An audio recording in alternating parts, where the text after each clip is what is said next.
What is up? I am Evan Lovett, and welcome to my new podcast, In a Minute with Evan Lovett. This is an Audacy original brought to you by my company, In a Minute Media, coming to you live from my studio in the heart of my favorite city in the world, Los Angeles, California. Let's get into it.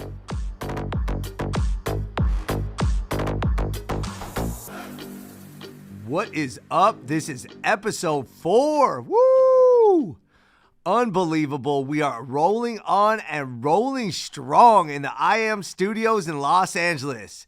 Getting bigger and better every day. I'll explain that in a moment, but I want to get right into it. Here's a quick pre-cap of what we're doing today. And by the way, I don't know if pre-cap is really a word. I've always thought of that because there's recap and then pre-cap is like before. But anyway, whatever. This is a quick pre-cap of what we're doing. So first, great feedback on that mailbag last week. We're going to break that back out and make that a regular segment. That was fun. I have fun with it. You guys have fun with it. That's cool. What I learned. Now, this one is superb and something that all of us think about and use every day and all day, but it almost didn't happen. This one is dope. And now the therapy session, which today, honestly, is pretty damn painful, and I need this cathartic release, right? My son said something that struck a chord, and I've been thinking about this ever since. But then we're going to transition to the first guests ever on the podcast, and I can't wait to share these guests with you because honestly, they mean more to me than any guests I could possibly ever have. So stay tuned for that. And last but not least, we're closing out with, if you have one thing to do in LA this weekend, do this. I had somebody hit me up last week, I kid you not, about the 6th Street Bridge. And those of you that are in LA know it was raining like crazy. Dude was like, yo, went to the 6th Street Bridge. It was awesome. And I'm telling you, man, check that out. But this weekend, this is going to be a good one that I got for you. Now, honestly, I need to say something. The messages that are coming in continue to be heartfelt. Really deep, not just likes or thank yous. There are some long testimonials, people connecting with their memories, sharing their knowledge, appreciating what I'm saying. I mean, this is deep and incredible, and I truly appreciate this. We are all here for the same reason. We love to explore and learn, and people that stop me in the streets, I mean, that's what I live for. If you see me, please say hi. I love talking LA. I love talking In a Minute with Evan Lovett. It really makes me happy and proud that we're building something special. So thank you and say what's up. I enjoy it. It's dope. And we have to talk about these numbers. Downloads are coming in hot and heavy. And we actually had our highest numbers of the week on the last 2 days of the week. So people are finding us. And those of you that keep coming back, thank you. And we're up to 112 reviews in 2 weeks. I'm so grateful. And by the way, 111 of those are 5-star and 1 is 1-star. So whoever you are with the 1-star review, thank you. Thanks for keeping me grounded and motivated.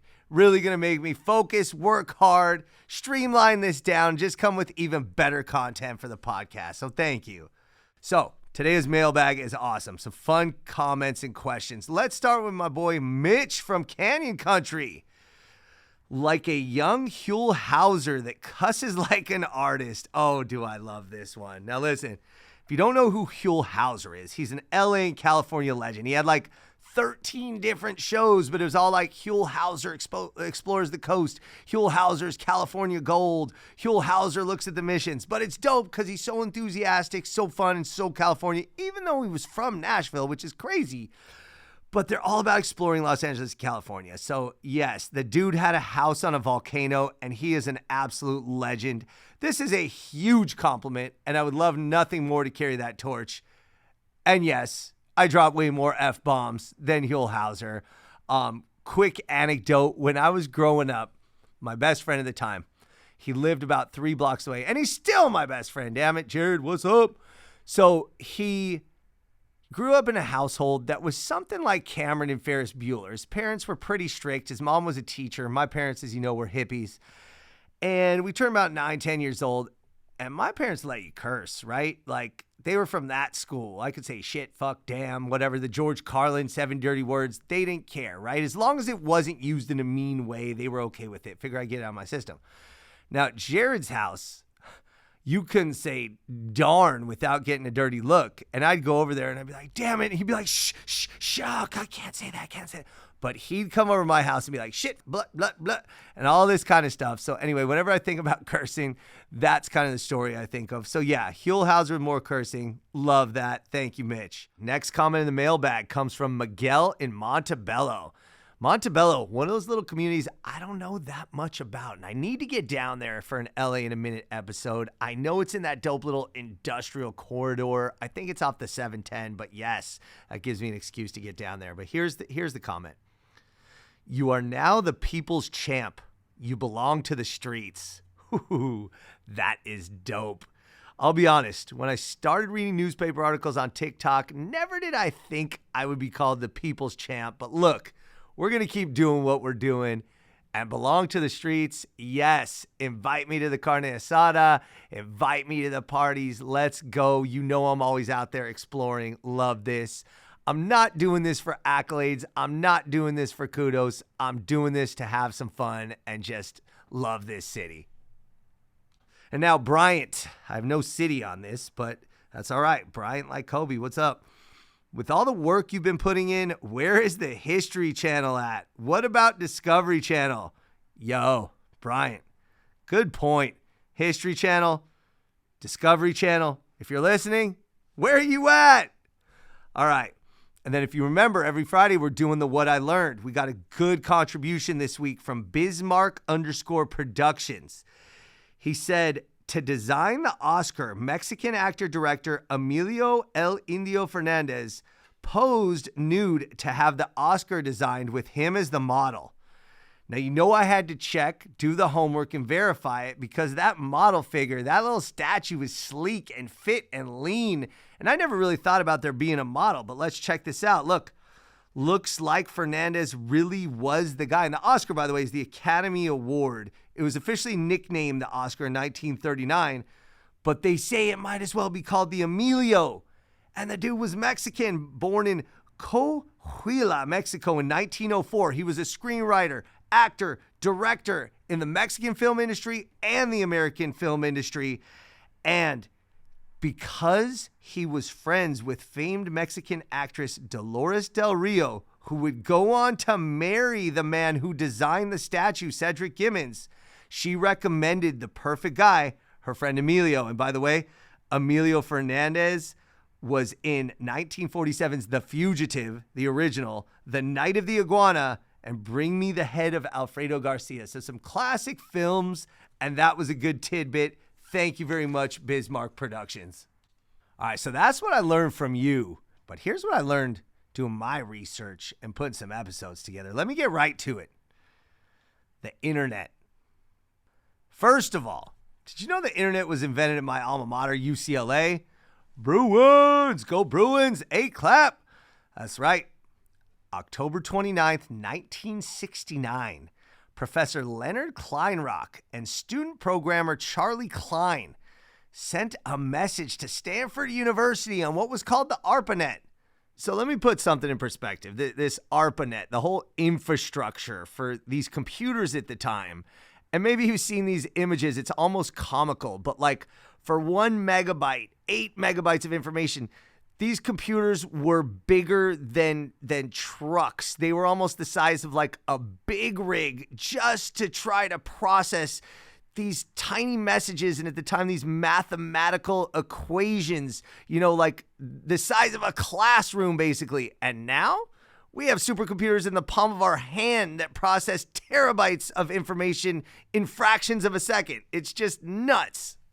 That message, that first message that provided the foundation of everything we do, everything all of us do every day, the internet, that message, low, as in L-O. That's it. The message was supposed to say log in, but the computer system crashed after the O. Now, obviously they got that up and running. For the next 25 years, the ARPANET turned internet was used for academic, military, research purposes. Till a company called CompuServe created email, forums, message boards, which became popular, right? And now, look, I don't know how old you are. I used AOL. You remember those CDs? They were everywhere. They were crazy. I had heard of like Prodigy and CompuServe, but I was an AOL guy. I just was. We didn't know what was going on. It was popular. It was fun, but none of us knew what was really going on at the time, right? But turns out that trolls were existent right off the bat too. Threats, vile messages, libel, name calling. Well, somebody sued CompuServe saying they were liable for what their users wrote. Full stop.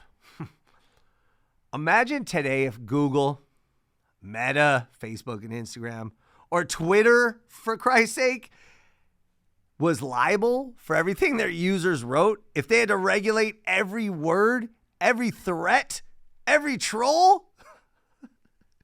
Dude, come on. The internet would be impossible to navigate, and these companies can never exist. The internet wouldn't exist. So here's what I learned on that. Turns out our good friends in Congress actually had the foresight to pass something called Section 230. I'm not going to get into the nitty gritty, but basically Section 230 said these companies are not responsible for what users say. And this is what allowed the internet to flourish. And look, I get hate messages, spam, definitely trolls, but I couldn't be who I am without the internet, and neither would any of us. So just remember, Congress in Section 230 allowed the internet to exist. That internet, which was invented at UCLA. So I thought that was some awesome facts that I learned. Now, speaking of the internet, the inspiration for me to start LA in a Minute, which begat In a Minute with Evan Lovett, is my son. And this is the therapy session for this week. This is a serious one. To touch on that, it's my son basically inspired LA in a Minute because he was 8 years old, really getting into screen time on the internet. And I told him, look, you have to have something productive and or educational to watch. And that led to me holding the newspaper up, which were the primitive versions of LA in a Minute. So thank you to the internet and thank you to my son for inspiring that. So flash forward. Coming home from a funeral last week. And the funeral was 75 miles away. It was in a place called Colton, which is the Inland Empire, kind of past San Bernardino, pretty far from LA proper, but it's all greater LA out there. And we're coming home in the rain and, post-funeral, everybody's in a mood. My wife and son in the car. And I was in a mood. I'm kind of, again, as I've expressed previously, I'm kind of always in a mood these days. Maybe ever. I've always been moody. Let's just call it what it is. But I was in a mood coming home from a funeral, right? Leave me alone. No. So we're talking about something and I'm being a little bit of a jerk, a little touchy. Maybe it was with the music. I don't even really know what sparked it. But my son says out of nowhere, not out of nowhere, but again, nothing that I saw that was relevant. He's like, "You're always so hard on me." And I was like, what? Look, and this is the truth. I'm super encouraging.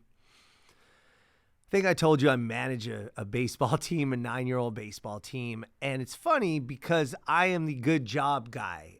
Yes, I used to play baseball and I was a pretty good baseball player at a fairly decent level, but I'm not a coach. I'm not a teacher. So I manage through encouragement, and that includes my son, right? I want to get the most out of these kids. I'm not a hard ass, and I'm from the school of like, they don't need to be taught in that sense. They just need to let their ability flourish and let their confidence kind of lead the way. And my responsibility is instilling confidence, which again includes my son.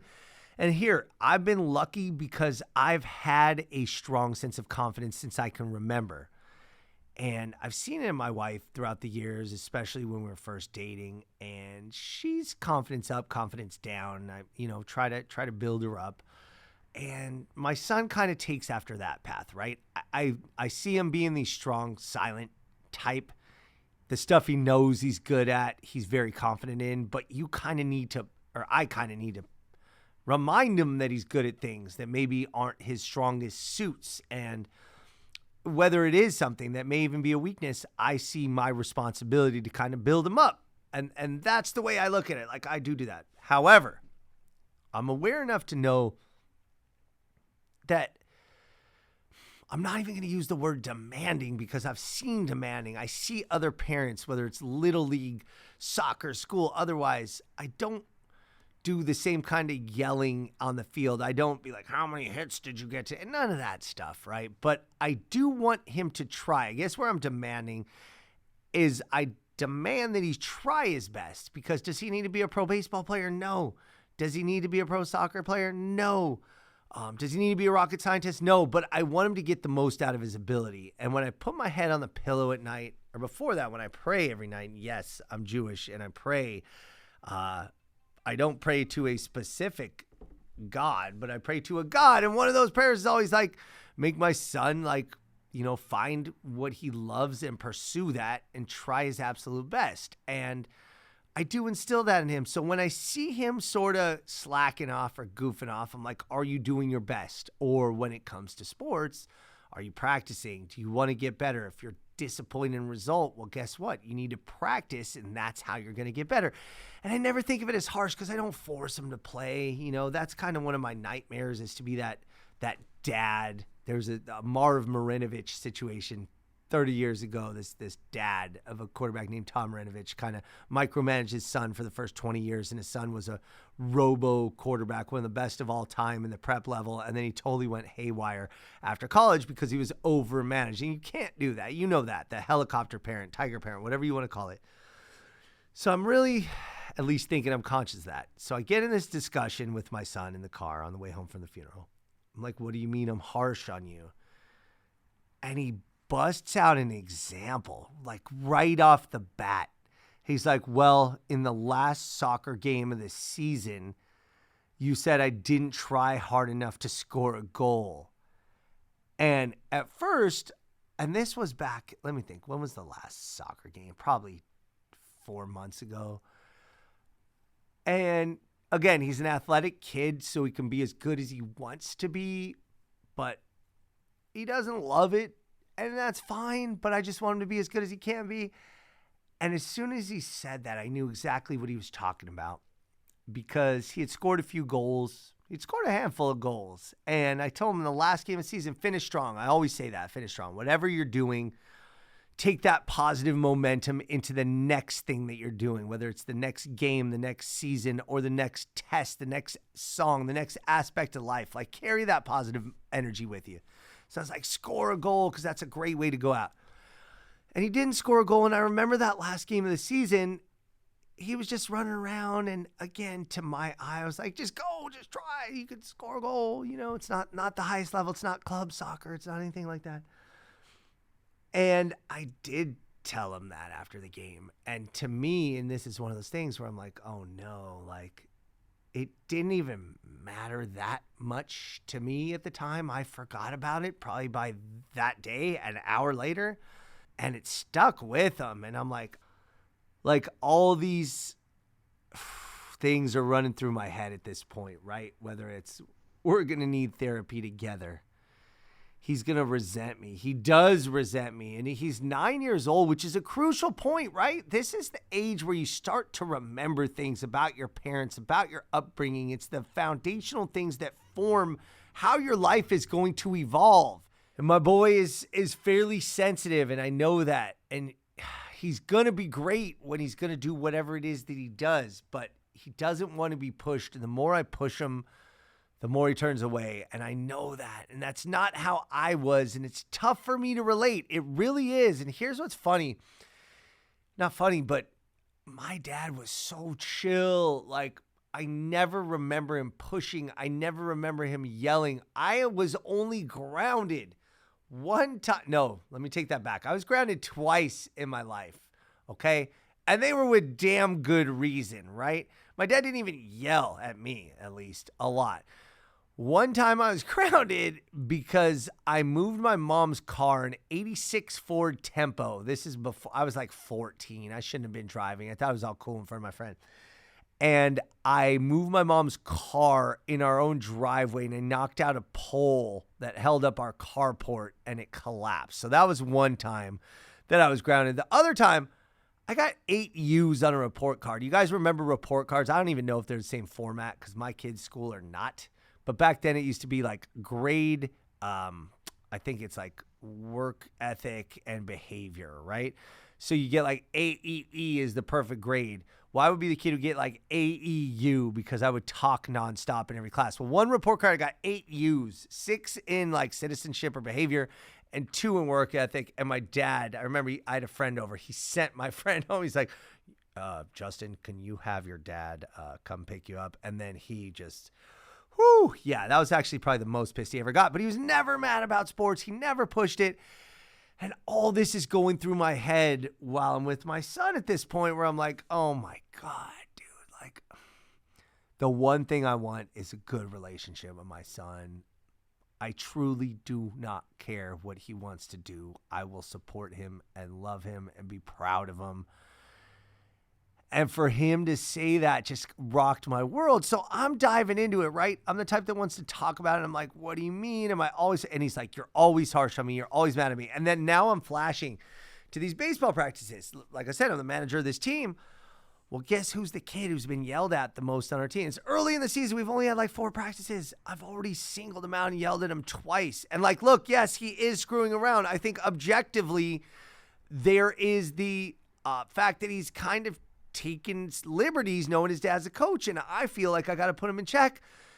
And I yelled at him, and he's told me he said harsh stuff. He said harsh stuff at the time, but it's heat of the moment. But like, he's bringing this up now in this car ride home, and I'm like, oh my God, this is really sticking with him.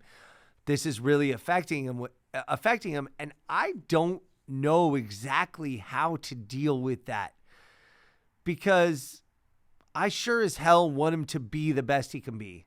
I am somebody who believes in being productive, practicing, working hard, being conscious of constant improvement.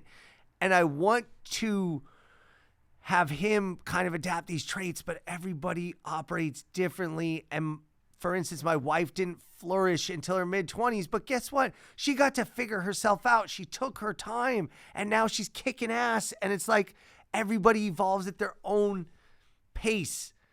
And I got to keep that in mind. It's not even like my son is behind and needs a kick in the ass. He's doing great. So all this is going through my head, and this is really difficult because we're having this conversation, and like my wife's there, and she's in the role now of like, does she play referee? Does she take a side? How does this operate for her? I'm trying to have this mature discussion with my very intelligent 9-year-old, and we are having a dialogue, but what he's saying is just cutting like a knife. I'm too harsh. And then he follows up with, you're never positive enough.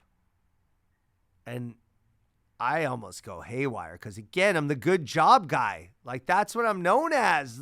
Ask around my little league. Like, and I tell him good job on everything. School, tests. He just got a test the other day. He had an 86.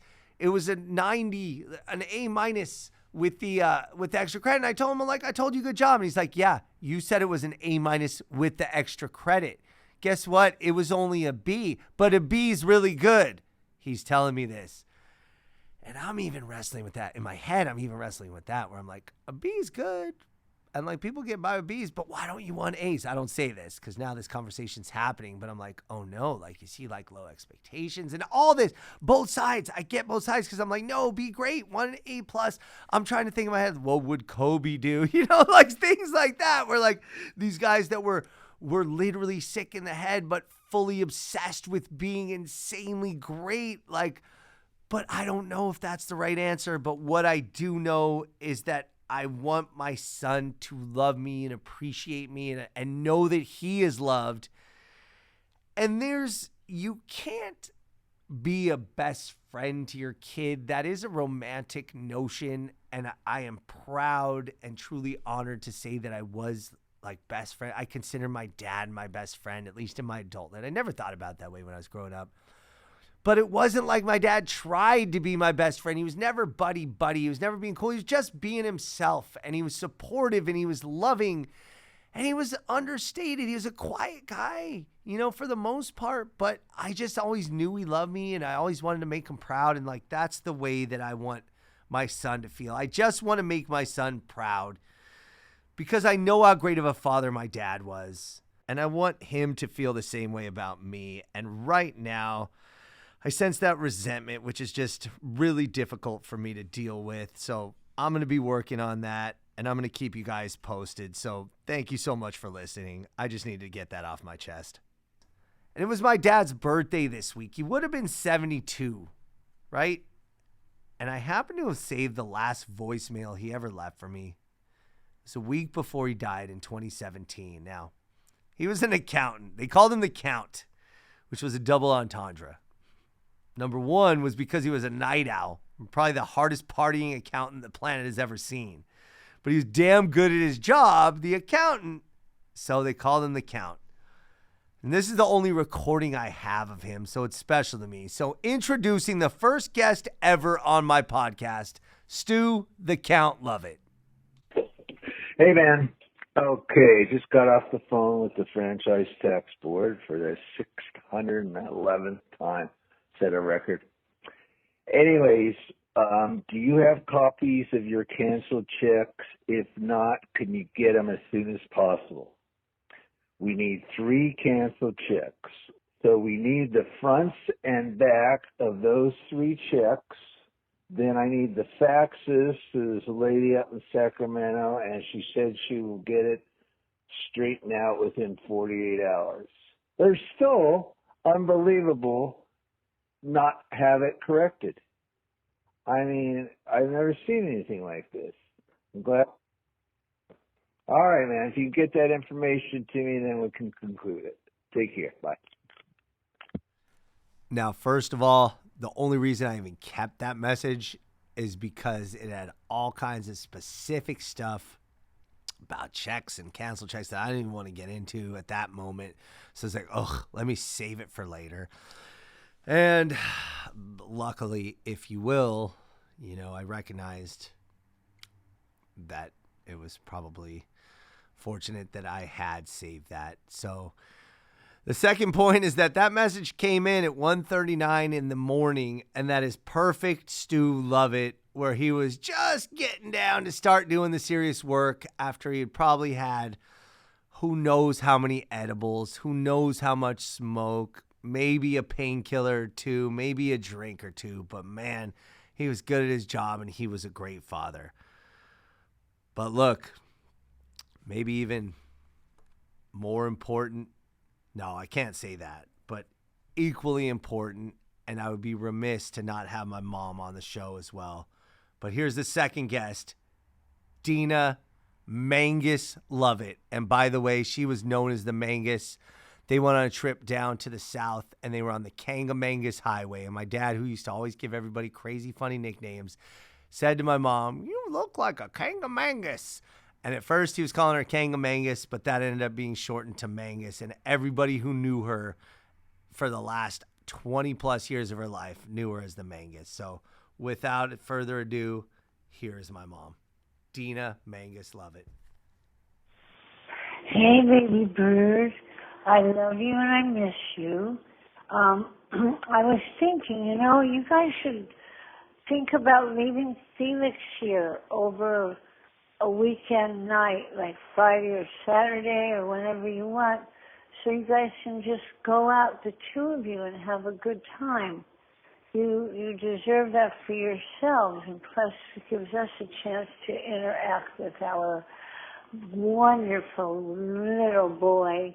He's turning into a big boy, and I'd like to have him sleep over before he gets to be like 30. So I love you. And I want to again thank you for bringing that guy over in regard to the carpeting. You're very kind. You're so special. I love you, I love you, I love you. Give my love and kisses to Nene and Felix. Bye-bye. Whew, that one is really tough to listen to. That is my mom at her truest, and the reason why I kept that voicemail, here's the truth. Told you that the last 20 years of her life, my mom was an addict, frankly, to prescribed pain pills and stuff. And she'd have good days and bad days.